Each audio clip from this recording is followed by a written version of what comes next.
está en línea el presidente del Instituto de Investigación de Obras Sociales de OSDEPIN, es Franco Caviglia. Vamos a hablar con él. Primero le voy a saludar y después le voy a preguntar acerca de unas jornadas que se realizó. Franco, ¿cómo te va? Soy Macu Mazuca, buenas tardes. ¿Qué tal, Macu? Muy buenas tardes, muy bien, gracias. Bueno. A ver, las obras sociales a partir de la pandemia han tenido grandes desafíos, ¿no? ¿Cómo ubicarnos en ese mundo? Explícanos un poco, Franco. Bueno, nosotros cuando tomamos OSDEPIN,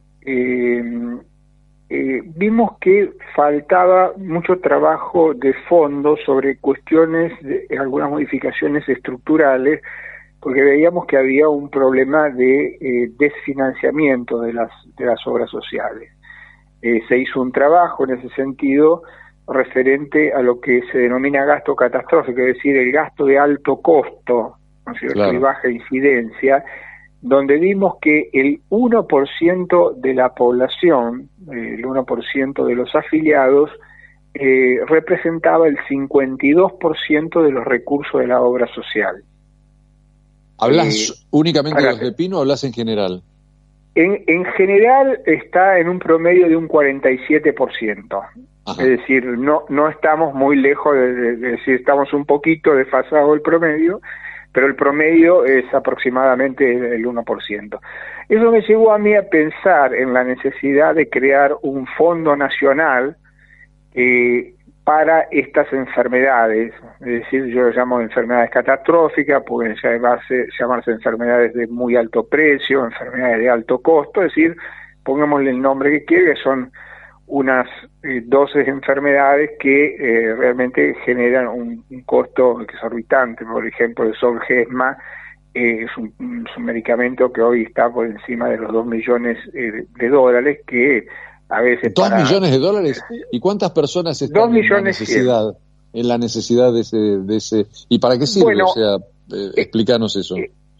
La atrofia muscular espinal, la enfermedad es la atrofia muscular espinal. No se tiene, el problema en este punto es el siguiente, que no se tiene una verdadera evidencia científica de que esto realmente genere una mejora de importancia o relevancia.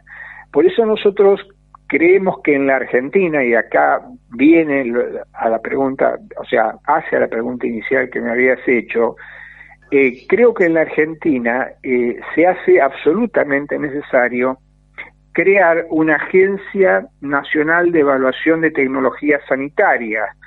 En Europa este tema ya no se... ¿no? Ese fue el título de la jornada, fue el título de la jornada, claro. En Europa este tema ya no se discute, es decir, es un tema que se resolvió hace 30 años aproximadamente.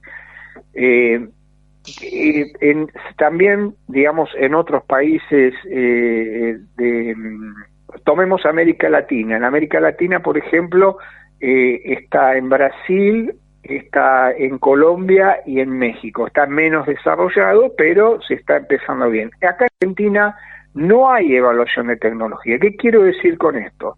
Que cualquier medicamento, aún en estado experimental, que ni siquiera lo ha aprobado la FDA en Estados Unidos, si por recurso de amparo algún afiliado de alguna obra social o alguna prepaga, o incluso algún paciente del servicio del sistema público de salud lo pide, hoy al no tener los jueces por ejemplo, un organismo como el INCUCAI, donde hay un trasplante, ahí tienen claro, digamos, cuáles son los protocolos que se tienen que llevar. En el caso de medicamentos no lo hay.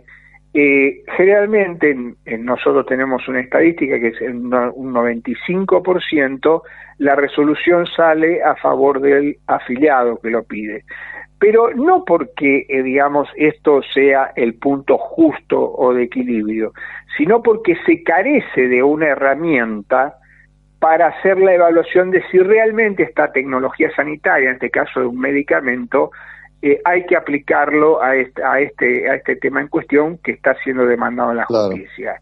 Claro. Y el punto aquí es que acá solamente en Argentina tenemos el ANMAT. El ANMAT, que es la única barrera que el ANMAT lo que hace respecto del medicamento es determinar si el medicamento es seguro, es decir, no causa daño, y si es de calidad. Ahora, no determina ningún grado de priorización, ni determina si ese medicamento debe ser evaluado en cuanto a su prioridad para ser cubierto por una obra social o una empresa de medicina prepaga, por ejemplo, incluso por el Estado mismo, ¿no? Entonces, el problema que esto ha generado un desfinanciamiento enorme dentro del sistema de salud en general y de las obras sociales en particular. Pensemos que para que cierre el ciclo de obras sociales, la CGT sacó un documento hace poco que estima que se necesitan un plus de 132 mil millones de pesos, porque si no este tema no sale. Entonces nosotros creemos que en la Argentina se necesitan 3 reformas sustanciales dentro del campo de la salud para que podamos salir de esta cuestión de déficit, que ya no es un déficit financiero, un déficit coyuntural o de corto plazo, sino que es un déficit estructural que parece que ha venido para quedar. Claro. Ahí hay un tema, te escuchaba recién, también está el tema de cuando se hace ese reclamo, ¿cuánto tarda ese reclamo? Porque suponiendo que una persona necesite el medicamento lo más pronto posible, ¿cómo se hace en ese tiempo intermedio? Pero es una pregunta al pasar, no sé si querés responderla ahora. Sí, por supuesto. Es decir, a ver, el recurso de amparo viene, esto ya es una cuestión un poco técnica, ¿no es cierto?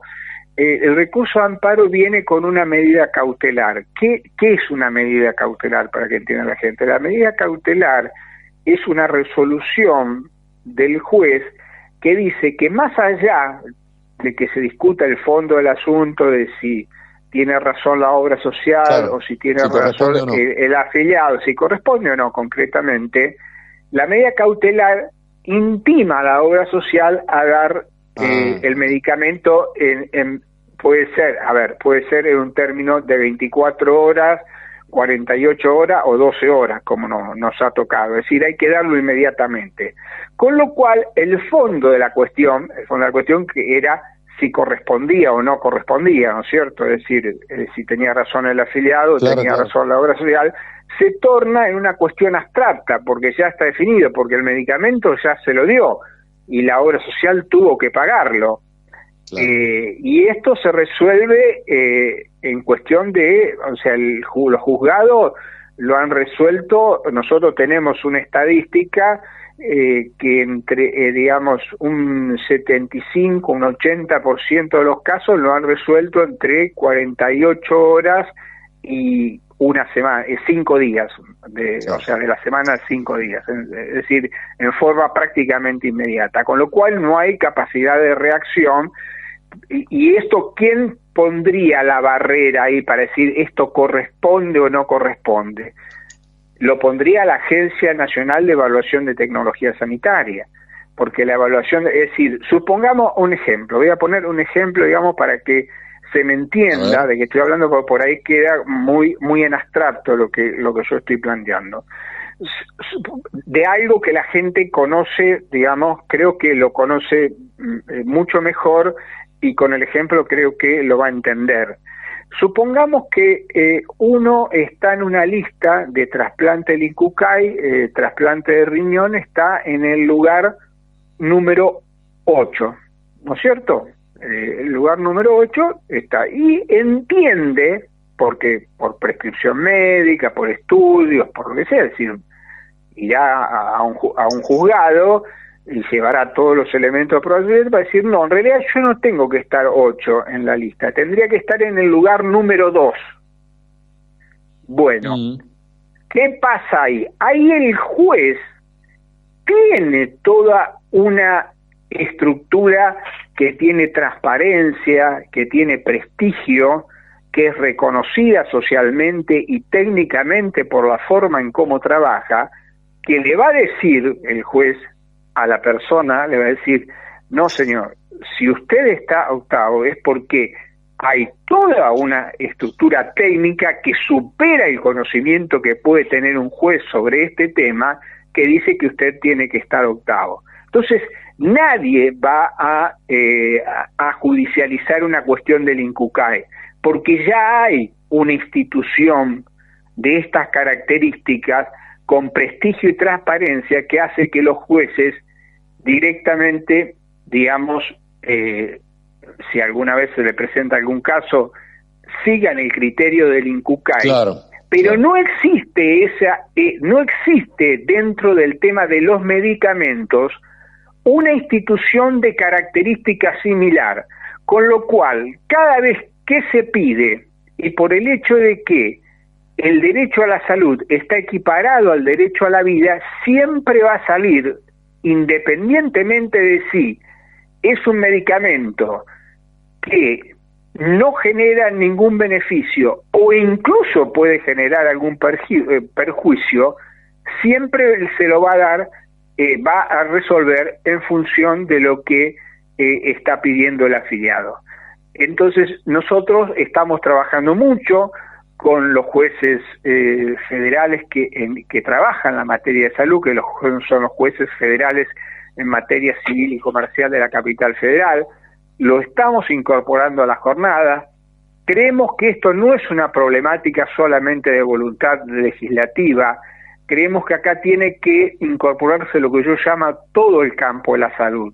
Y en el campo de la salud, ¿quién estamos? Estamos en lo que normalmente se conoce como sistema, que es el sistema público, obras sociales y prepaga, pero también están los legisladores, también están los jueces, también están los laboratorios, también están las asociaciones de pacientes, también están las clínicas, los sanatorios, también están las instituciones académicas.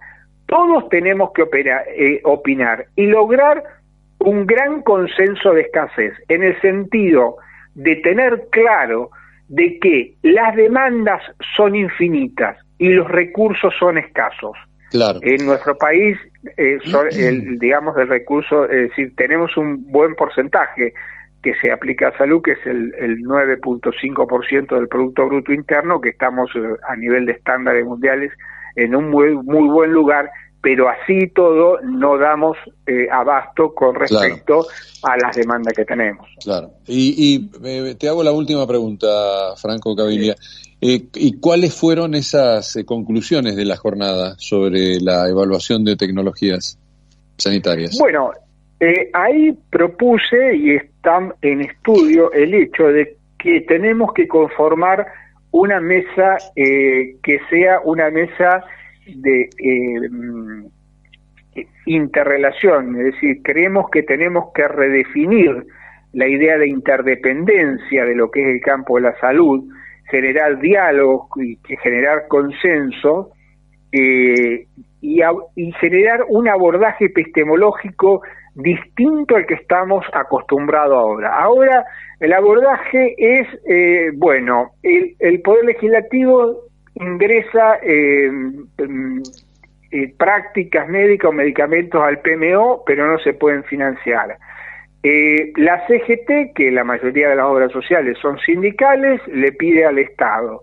Ahora, no hay un abordaje estructural dentro del campo de la salud de todos estos actores donde se genere diálogo y consenso. Y hay que crear una mesa institucional donde estén sentados los jueces, donde estén sentados los legisladores, donde estén sentados las obras sociales, las prepagas, donde esté sentado el Estado a través de sus distintos organismos, a donde esté también sentado la academia, porque si este instituto que hay que crear, que es la Agencia Nacional de Evaluación de Tecnología Sanitaria, no tiene el prestigio y la transparencia que tiene el INCUCAE, no va a servir para nada, porque nadie va a cumplir y nadie lo va a tomar como referencia.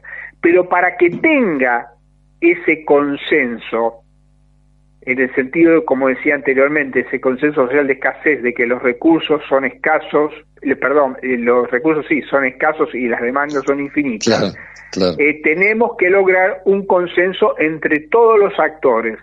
y crear una mesa institucional entre todos y buscar respuesta a este punto y a otros 2 o 3 puntos que son esenciales para generar una reforma estructural en materia de salud y no tener todos estos déficits que tenemos anualmente. El año pasado fue 40 mil millones de pesos, este año ya estamos en 132, y vas a este tema, si no se busca una reforma que apunte, digamos, al núcleo de la problemática, es decir, vamos a tener todos los años el mismo problema. Claro. Interesante y muy importante. Muchas gracias, presidente del Instituto de Investigación de Obras Sociales de OSDEPIN, Franco Caviglia. Muy amable y muy buenas tardes. Muy buenas tardes. Muchas gracias a usted y saludo a toda la audiencia.